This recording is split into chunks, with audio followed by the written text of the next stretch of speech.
భారతదేశంలో ఎన్నికల ప్రచారం అనేది ఓవరాల్గా హిందూ వర్సెస్ యాంటీ హిందూగా మార్చేశారు.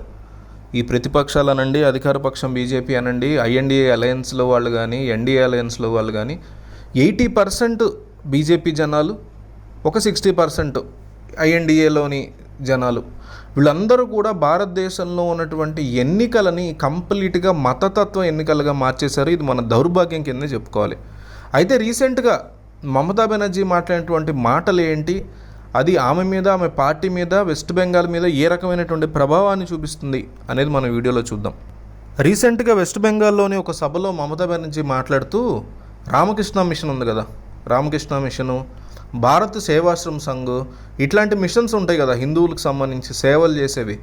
సో వీటి గురించి ఆవిడ చెయ్యకూడనటువంటి వ్యాఖ్యలు చేశారు. ఈ సంస్థల్లో ఉండేటువంటి సాధువులు కానీ, ఇక్కడ పనిచేసే వాళ్ళు కానీ, వీళ్ళందరూ కూడా భారతీయ జనతా పార్టీ యొక్క ఆదేశాల ప్రకారమే పనిచేస్తున్నారు అంటూ వ్యాఖ్యానించారు. అంతటితో ఆగలేదు. ఆ సంస్థల్లో ఉండేటువంటి వ్యక్తులకి వ్యక్తిత్వం లేదన్నట్టుగా, ఆ సంస్థల్లో ఒక పనికిమాల సంస్థలు ఇవి అన్నట్టుగా, అన్నిటినీ మించి ఈ సంస్థల్లో జరగకూడనటువంటి దారుణాలు జరుగుతున్నాయి అన్నట్టుగా మాట్లాడారు. దీనికి కౌంటర్ ఇస్తూ నరేంద్ర మోడీ కూడా గట్టిగానే తిప్పికొట్టారు. నిజానికి భారతదేశంలో రామకృష్ణ మిషన్ కానీ, భారత సేవా సంఘ్ కానీ, ఇట్లాంటివి ఎన్నో ఉన్నాయి హిందూయిజంకి సంబంధించి. అట్లాగే ఇస్లాంకి సంబంధించి కూడా ఈ మదర్సాలు కానీ ఇంకొన్ని చాలా ఉన్నాయి. అట్లాగే హిందూయిజంతో పాటు, ముస్లింతో పాటు క్రిస్టియానిటీకి సంబంధించినటువంటి మిషనరీస్ కూడా అనేక ఉన్నాయి. ఉదాహరణకి ఒక్కొక్క మతానికి సంబంధించి 100 ఉన్నాయి అనుకుందాం. అంటే ఒక 100 హిందూయిజం సంబంధించినటువంటి ఇలాంటి చారిటబుల్ థింగ్స్, అట్లాగే మీకు ఇస్లాంకి సంబంధించి మదర్సాలు అంటే అవన్నీ ఒక 100 ఉన్నాయి అనుకుందాం ఎగ్జాంపుల్కి. అట్లాగే మిషనరీస్ క్రిస్టియానిటీకి సంబంధించి ఒక 100 ఉన్నాయి అనుకుందాం.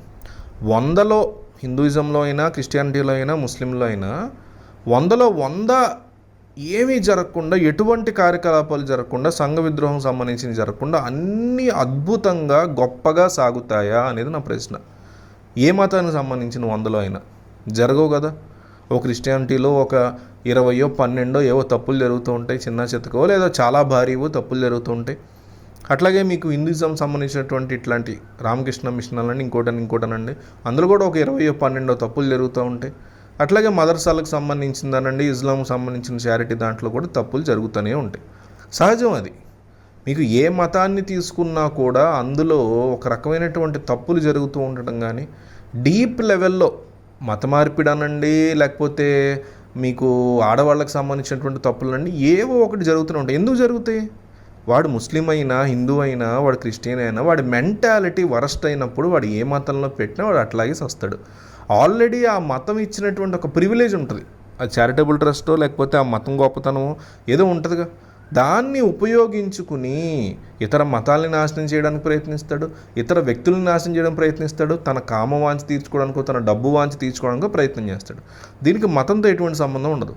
అట్లాగే మనం మాట్లాడేటప్పుడు మమతా బెనర్జీ అవ్వండి, మోడీ అవ్వండి, ఎవరైనా సరే ఒళ్ళు దగ్గర పెట్టుకుని ఆలోచించి మాట్లాడాలి, విత్ ప్రూఫ్స్ మాట్లాడాలి. మీ రాష్ట్రమే కదా వెస్ట్ బెంగాల్ అనేది. ఎవరి రాష్ట్రానికి సీఎంగా ఉన్నారు?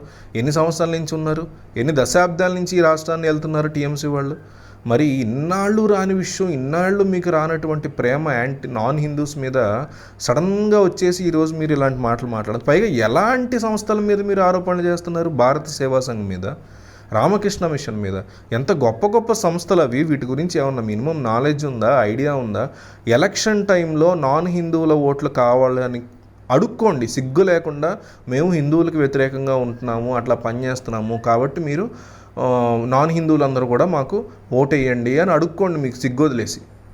ఎందుకంటే ఆల్రెడీ బీజేపీ సిగ్గొదిలేసి నరేంద్ర మోడీ ఓపెన్గానే అడుగుతున్నారు కదా, ముస్లిమ్స్ ఓట్లు మాకొద్దు, ముస్లిమ్స్ వల్ల దేశంలో అన్యాయం జరుగుతుంది, హిందువుల ఓట్లు అందరూ మాకు వేయండి అనేసి ముస్లిమ్స్ని విలన్స్గా చూపించి ఆల్రెడీ మాట్లాడుతున్నారు కదా. ఆ ధైర్యాన్ని మీరు కూడా చూపించి, ఆ సిగ్గులేనితనాన్ని మీరు కూడా ప్రదర్శించి మీరు కూడా చేయండి. అంతేగాని అవతల వాళ్ళు మత కలహాలు సృష్టిస్తున్నారన్న వంకతో మీరు కూడా వేరే మతాలని, వాళ్ళ ఓట్లని కావాలంటం కోసం ఇంత దిగజారుడు రాజకీయాలు చేసినటువంటి అవసరం ఏముంది? అసలు రామకృష్ణ పరమహంస పరమపదించిన తర్వాత వివేకానందుడు, ఆయన శిష్యుడైనటువంటి వివేకానందుడు స్థాపించినటువంటి ఒక గొప్ప మిషనరీ థింగ్ ఈ రామకృష్ణ మిషన్. ఒకప్పుడు ఇదే వెస్ట్ బెంగాల్లో చాలా దారుణమైనటువంటి కరువు కాటకాలు వచ్చి అట్లాగే ఎన్నో రకాల జబ్బులు వచ్చి వరదలు వచ్చి ఎవరు ఏమీ చేయలేనటువంటి స్థితిలో ఉన్నప్పుడు ఈ రామకృష్ణ మిషన్లో ఉన్నటువంటి జనాలు దేశవ్యాప్తంగా తిరిగి జోలి పట్టి బియ్యం దగ్గర నుంచి డబ్బుల వరకు ఆహారాల వరకు పట్టుకొచ్చి వెస్ట్ బెంగాల్లో ఈ మతం ఆ మతం అని చూడకుండా అందరికీ కూడా ఫీడింగ్ చేసినటువంటి చరిత్ర ఉంది ఆ మిషనరీకి. అట్లాంటి దాని మీద మమతా బెనర్జీ లాంటి వాళ్ళు ఎంత మూర్ఖంగా మాట్లాడడం అనేది చూస్తుంటే, దేశంలో మతం అనే దాన్ని హెడ్డింగ్గా పెట్టుకొని దాని కింద మమతా బెనర్జీ లాంటి వాళ్ళు, మోడీ లాంటి వాళ్ళు, రాహుల్ గాంధీ లాంటి వాళ్ళు ఎంత చీప్ చేతకాని రాజకీయం చేస్తున్నారు అనేది మనకు చాలా స్పష్టంగా క్లియర్గా అద్భుతంగా అర్థమవుతుంది. ఈరోజు మమతా బెనర్జీ ఇట్లా మాట్లాడారు, మొన్న మోడీ కూడా ఇట్లాగే సంబంధం లేకుండా మాట్లాడారు, అంతకుముందు రాహుల్ గాంధీ మాట్లాడారు. ముందు ఎవడు మొదలెట్టాడు ఎవడు చేశాడు అనేది తర్వాత సంగతి. ఫస్ట్ ఆఫ్ ఆల్ అవతల వ్యక్తి తప్పు చేసినప్పుడు దాన్ని సరిచేయాల్సిన బాధ్యత, అది ఎత్తి చూపించాల్సిన బాధ్యతని పక్కన పెట్టి విస్మరించి వీళ్ళు కూడా తప్పులు చేస్తున్నారు అనేది చాలా స్పష్టంగా క్లియర్గా మనకి ఈరోజు అర్థమవుతుంది.